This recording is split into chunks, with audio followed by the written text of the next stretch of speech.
e ele disse que geraria 10 milhões de empregos. Isso aqui foi uma parte, lógico, né?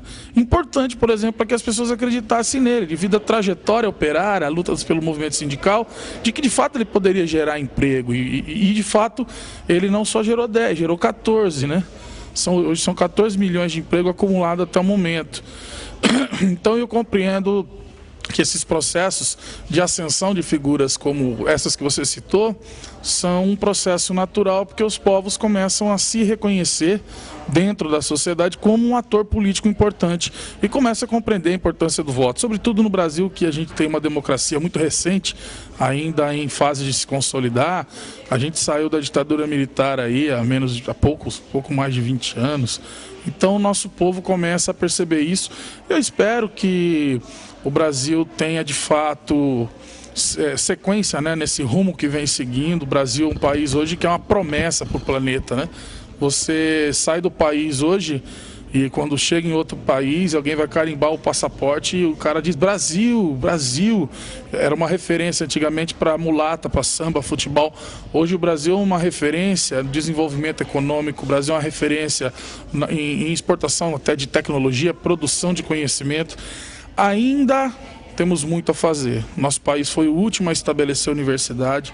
A Bolívia, do Evo Morales, tinha universidade em 1532. O Brasil foi muito depois disso.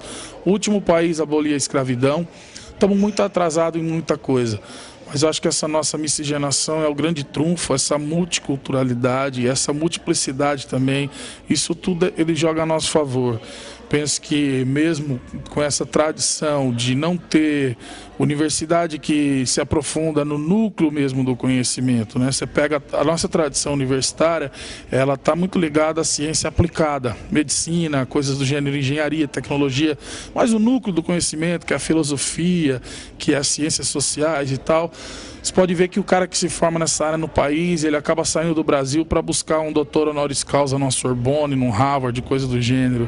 Então, o desenvolvimento do pensamento de Estado-nação no Brasil é algo que está se construindo, e eu penso que a ascensão dessas novas forças políticas pelo mundo, elas contribuem para cada vez mais o avanço dos povos, para um mundo diferente, uma sociedade de um tipo novo, que não é possível. O capitalismo ele vai destruir o planeta, isso já está claro, eu acho, para todo mundo.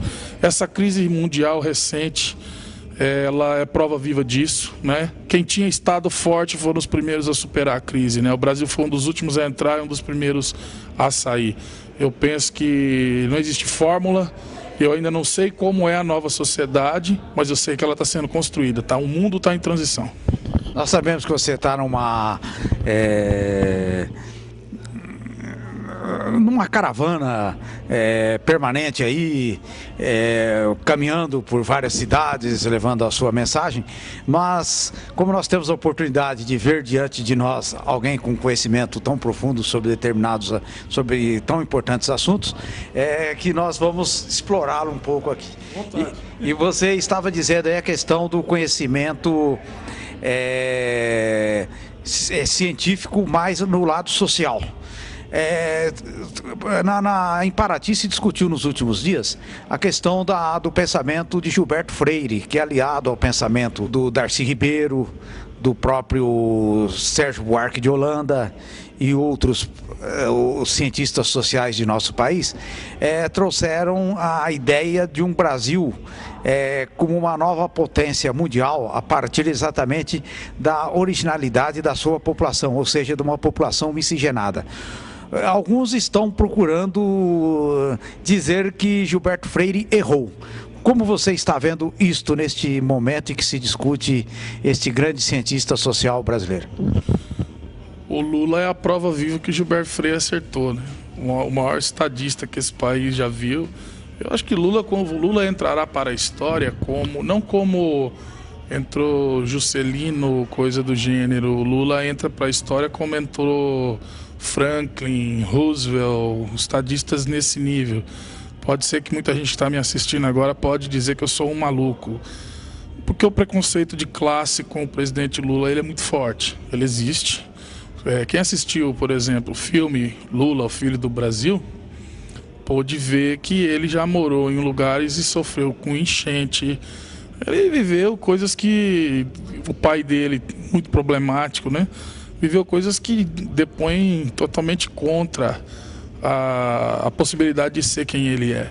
Então, o que Gilberto Freire trazia, né, na sua grande obra, que é essa coisa da pedagogia do oprimido, essa coisa de que a gente não aprende se não ensinar e não se ensina sem aprender, né, eu acho que esses acontecimentos vão reforçando essa tese.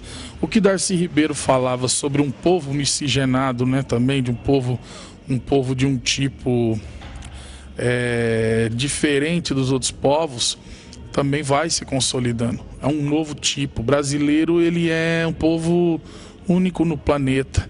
E essa afirmação, eu gosto de dizer que essa expressão do que esses pensadores todos colocaram, o presidente Lula expressa muito bem. Ele não tem formação acadêmica, ele é fruto dessa miscigenação, e não é à toa quando eu falo do preconceito de classe.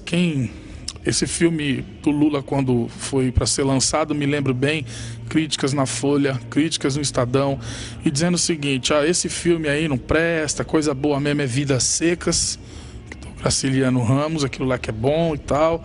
O problema, meu amigo, é que Vidas Secas é bom para eles, por quê? Porque Vidas Secas mostra o nordestino que vem para a capital de São Paulo e que vai morar num grotão de miséria qualquer desse, lá num barraco de 2x3 de madeirite, e que considera isso normal. Então esse nordestino é um bom exemplo para eles.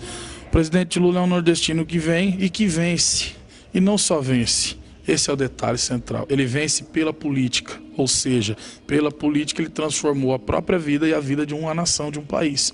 Então ele não é um bom exemplo, isso é um péssimo exemplo de nordestino para quem está no controle da situação. Então é importante compreender isso.